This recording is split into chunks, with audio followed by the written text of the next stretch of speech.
Hello everyone, मैं हूं पूजा मेहता और मैं मेरे यूट्यूब चैनल स्टडीनेटिक में आप सभी बच्चों का वेलकम करती हूं। स्टूडेंट्स, आपको मेरा पढ़ाने का तरीका अच्छा लग रहा है या नहीं लग रहा है, प्लीज़ मुझे कमेंट बॉक्स में ज़रूर बताइए।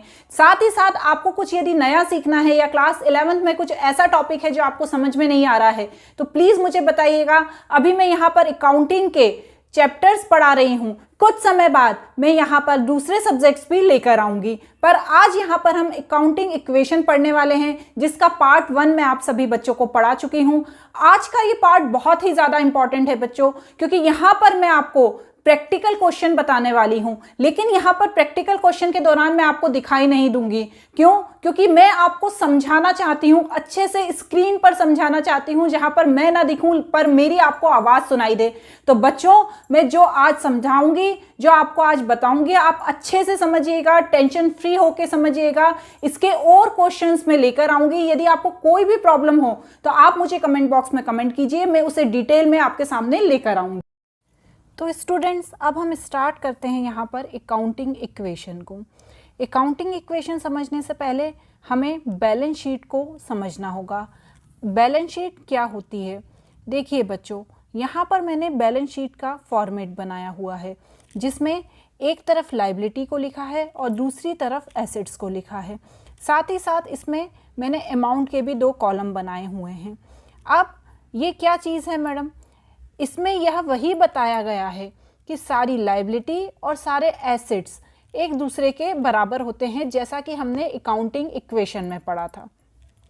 क्लियर बच्चों?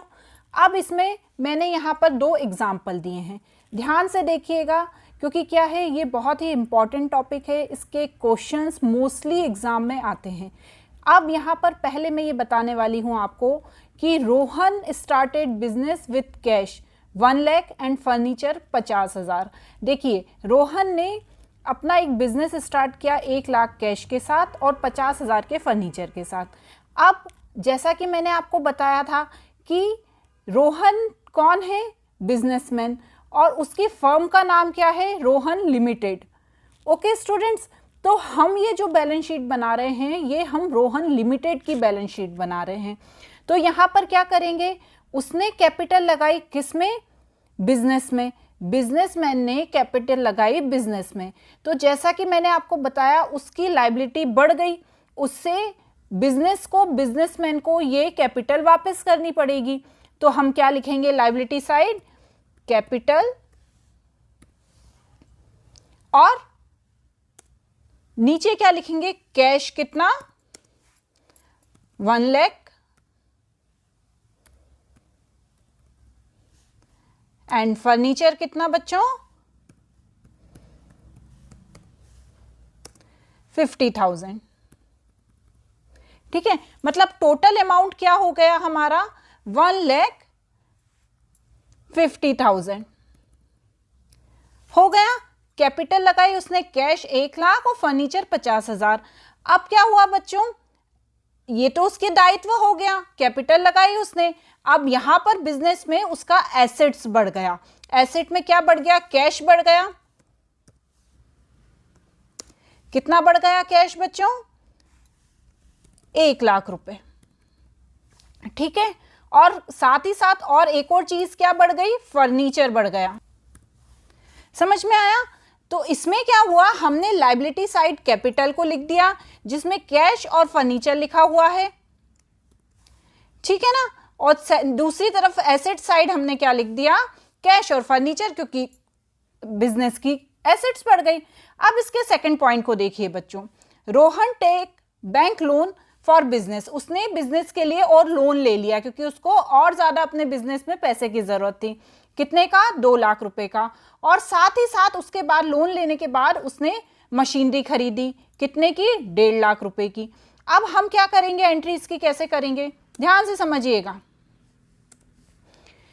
बैंक लोन लिया तो हमारी लायबिलिटी बढ़ गई, हमारा दायित्व बढ़ गया, हमें उसे बाद में पैसा देना ही पड़ेगा। तो ये क्या करेंगे हम? यहां पर बैंक लोन कितना? 2 लाख रुपए। ठीक है बच्चों, और अब क्या होगा? मशीनरी हमने खरीदी, ध्यान से समझिए बच्चों, ठीक है ना। हम इसे जल्दबाजी में नहीं समझ सकते कि हम सोचें कि फटाफट ये समझ लें, तो इसमें हमें थोड़ा सा टाइम लग जाएगा। कितने की खरीदी मशीनरी? 1,50,000 की। ठीक है बच्चों, अब 1,50,000 की मशीनरी खरीदी, 2 लाख का लोन लिया, तो अभी उसके पास और कैश कितना बचा हुआ है? 50,000 का कैश बचा हुआ है ना उसके पास। तो या तो हम इसमें इंक्लूड कर दें, इस 50,000 में यहाँ पे आप प्लस कर दीजिए 1 लाख में 50,000, और नहीं तो आप फिर से कैश नीचे लिख सकते हैं ताकि आपको कंफ्यूजन ना हो। वैसे तो बच्चों उसी में ऐड किया जाता है, लेकिन आप अभी पहली बार सीख रहे हैं तो मैं आपको अलग से लिख के बता देती हूँ। तो आपने यहाँ पर 50,000 लिख दिया। अब बच्चों दोनों तरफ का टोटल कीजिए, कितना आया यहाँ का टोटल? 3,50,000 आया बच्चों। और यहां का टोटल भी कितना आया? 3,50,000। ठीक है बच्चों, इस तरह से बैलेंस शीट के जो दोनों पोर्शन हैं वो बराबर आने चाहिए, तभी बैलेंस शीट हमारी क्या कहलाती है? टोटल उसका क्या कहलाता है? इक्वल कहलाता है। इस तरह ये हमने बैलेंस शीट देख ली। आज यहाँ पर इसका सिर्फ एक क्वेश्चन मैं आपको समझाऊंगी, क्योंकि उसको मैं थोड़ा सा डिटेल में समझाऊंगी, इसलिए आप बिल्कुल आराम से और सब्र के साथ ये क्वेश्चन को समझिएगा। देखिए ये क्वेश्चन है, इस क्वेश्चन में क्या दिया हुआ है? रोहन ने बिजनेस स्टार्ट किया कैश से, कितना? 1 लाख रुपए। ठीक है, अब हम पॉइंट टू पॉइंट पढ़ते जाएंगे, लेकिन अभी हम फर्स्ट पॉइंट पढ़ रहे हैं। इसको मैं कैसे करना है आपको बताऊंगी, इसके लिए मुझे नेक्स्ट पेज पे जाना पड़ेगा। देखिए स्टूडेंट्स, यहाँ पर हमने अकाउंटिंग इक्वेशन का इस तरह का फॉर्मेट बनाया हुआ है, ठीक है ना, जिसमें हमने एक तरफ एसेट्स लिख दी, दूसरी तरफ लायबिलिटी प्लस कैपिटल लिख दिया। जैसा कि याद है आपको, मैंने अकाउंटिंग इक्वेशन में आपको सब समझाया था, वही चीज़ यहाँ पर लिखी हुई है और उसे प्रॉपर फॉर्मेट में लिखा है, क्योंकि हम इसका क्वेश्चन सॉल्व कर रहे हैं। ओके बच्चों, अब क्या करेंगे हम? सबसे पहले ट्रांजेक्शन्स लिख देंगे। कौन से ट्रांजेक्शन हैं? सबसे पहला ट्रांजेक्शन क्या था आपका? रोहन ने बिजनेस स्टार्ट किया कैश से। कितने कैश से? 1 लाख रुपए से। ठीक है, अब हम क्या करेंगे बच्चों? रोहन ने जब बिजनेस स्टार्ट किया है कैश से, तो हमारा कैश कितना बढ़ गया बताएं? हमारा कैश बढ़ गया 1 लाख रुपए। बढ़ गया ना 1 लाख रुपए, क्योंकि उसने कैश से स्टार्ट किया है। साथ ही साथ जो कैपिटल है उसके पास की, बिजनेसमैन के पास की, रोहन के पास की, वो क्या हुआ? कम हो गई। कम हो गई ना, कैपिटल कम हो गई। जैसा कि मैंने आपको बताया था कि कैश जब आता है बिजनेस में, तो बिजनेसमैन उसको लगाता है, तो उसकी कैपिटल कम हो जाती है, और बिजनेस में कैश बढ़ जाता है, बिजनेस की एसेट्स बढ़ जाती है। तो हम यहाँ पर क्या करेंगे? इस तरह के फॉर्मेट में कैश के नीचे 1 लाख लिख देंगे और कैपिटल के नीचे भी 1 लाख लिख देंगे।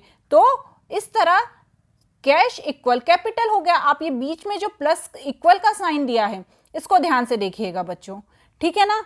अब क्या हुआ? टोटल कितना हो गया? 1 लाख हो गया टोटल। यहां पे भी 1 लाख बराबर हो गया। अब फर्नीचर परचेज किया। सेकंड इक्वेशन देखिए आप, परचेज्ड फर्नीचर फॉर कैश। हमने कैश में फर्नीचर परचेज किया, कितने का? 5,000 रुपए का। ठीक है बच्चों, अब हम क्या करेंगे? यहां पर लिखा आपने परचेज्ड फर्नीचर फॉर कैश, और उसके बाद क्या हुआ? कैश चला गया। कितने का कैश चला गया बच्चों बताओ?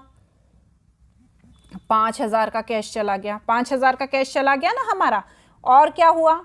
फर्नीचर आ गया 5,000 का। आया फर्नीचर, जब कैश गया तो फर्नीचर आ गया। अब क्या करें मैडम?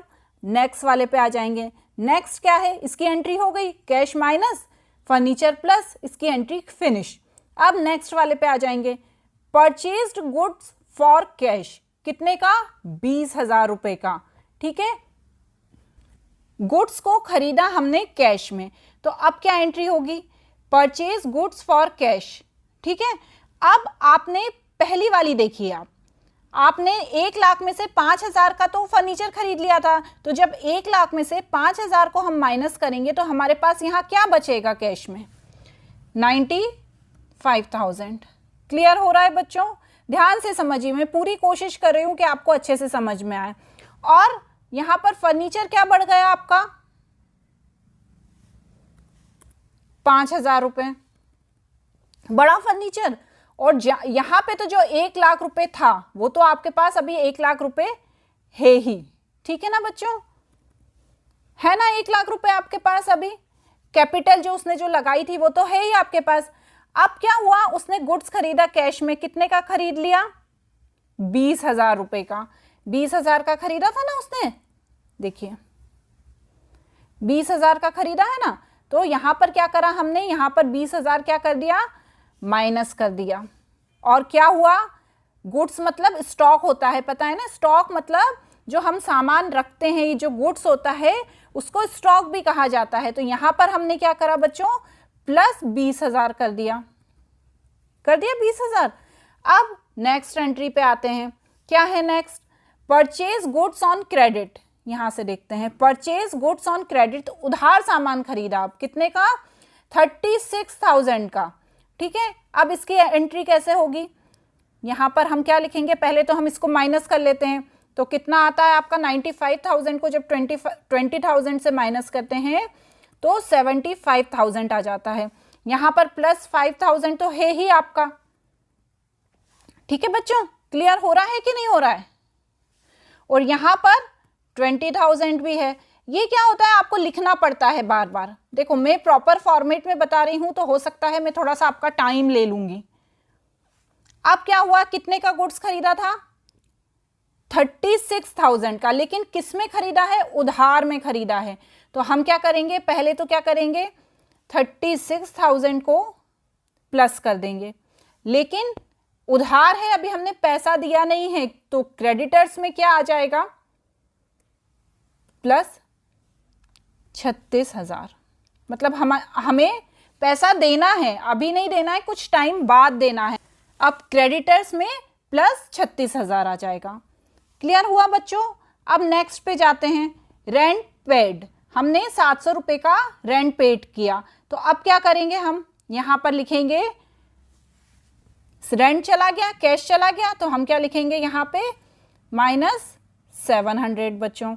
और उसके बाद हम क्या करेंगे, जो हमारी कैपिटल है वो भी कम हो गई। कितने की कम हो गई? 700 की कम हो गई। तो हम यहां पर क्या कर देंगे? -700 कर देंगे। अब क्या हुआ बच्चों, ध्यान से देखिएगा, जब 75,000 में से 700 को माइनस करेंगे, क्योंकि हमारे पास कैश बचा है 75,000 और हमने उसमें रेंट पेड और कर दिया, तो हमारे पास कितना बचेगा टोटल? 74,300। समझ में आ रहा है? क्लियर हो रहा है? और फर्नीचर कितना? 5,000 रुपए। अब यहां पर 20,000 प्लस 36,000 कर देंगे। क्यों कर देंगे? क्योंकि हमारा स्टॉक हमने उधार खरीद लिया था, खरीदा है ना हमने 36,000 का, तो हम यहां पर क्या कर देंगे? इन दोनों को प्लस कर देंगे। तो कितना हो गया? 56,000। और यहां पर कितना आ जाएगा? आपके क्रेडिटर्स कितने हुए? मतलब हमें अभी कितने रुपए देना है? 36,000 रुपए देना है। और यहां पर 700 रुपए आपने क्या करा? रेंट पेड कर दिया 1 लाख रुपए में से, तो आपका कितना हुआ? 99,300 रुपीज। देखिए समझ में आ रहा है ना बच्चों? अब क्या है, ये लास्ट वाला इंपॉर्टेंट है, थोड़ा ध्यान से देखिएगा। Goods costing 40,000 sold at profit of 20% for cash. ठीक है ना, मतलब हमने क्या किया, जो गुड्स था 40,000 का वो बेच दिया 20% प्रॉफिट के साथ, जिसमें हमें कैश मिला। तो अब हम क्या करेंगे, इसका देखने के लिए हमें नेक्स्ट पेज पे जाना पड़ेगा। देखिए प्राइस क्या है, कितने का? 40,000 का बेचा, कितने प्रॉफिट पे? 20,000 के प्रॉफिट पे। तो कितना हुआ? 8,000, और इन दोनों को प्लस कर दिया तो सेलिंग प्राइस कितना हुआ? 48,000 रुपीज हुआ बच्चों। अब क्या करेंगे, 48,000 का हमें प्रॉफिट हो गया, तो हम यहां पर कैश में 48,000 लिख देंगे। लिखा। लेकिन क्या हुआ, हमने सामान था जो हमारे पास का 40,000 का, वो बेच भी दिया ना, तो हमारे पास किसकी कमी हो गई, स्टॉक की कमी हो गई। तो स्टॉक में से 40,000 माइनस कर देंगे और प्रॉफिट कितना हो गया, हमें 8,000 का हो गया। हुआ ना हमें प्रॉफिट। देखिए ध्यान से देखिए, दोबारा देखिए, कितने का सामान बेचा, 40,000 का। तो हमने क्या किया, यहां से 40,000 स्टॉक में से कम कर दिए, माइनस कर दिए। मैं माइनस का निशान लगा देती हूँ यहाँ पर, ये हमने माइनस कर दिए। अब क्या हुआ, उसमें हमें 8,000 का प्रॉफिट हुआ, हमारे पास पैसा आया 8,000 रुपये ज़्यादा। तो हमारी जो इनकम थी, जो हमारा कैपिटल था, उसमें 8,000 रुपये बढ़ गया। तो हमने यहाँ 8,000 रुपये लिख दिया। और फिर क्या हुआ बच्चों, 48,000 का कैश जो था वो हमारे पास आ गया, आया ना हमारे पास। तो हमने 48,000 रुपीज़ यहाँ पर लिख दिया। अब क्या करा हमने, अब हमने करा इनका टोटल, ठीक है ना। यहाँ पर हमने लिखा टोटल, और यहाँ पर हमने इनका टोटल किया, ठीक है। तो कितना आया इनका टोटल, कितना आया, 122,300, 5,000 का फर्नीचर, 16,000 का क्या था, स्टॉक बचा हमारा, 36,000 हमारा क्या हुआ, देनदारी है अभी हमारे ऊपर। और टोटल कितना हुआ हमारे पास, कैपिटल कितनी बची, 1,07,300।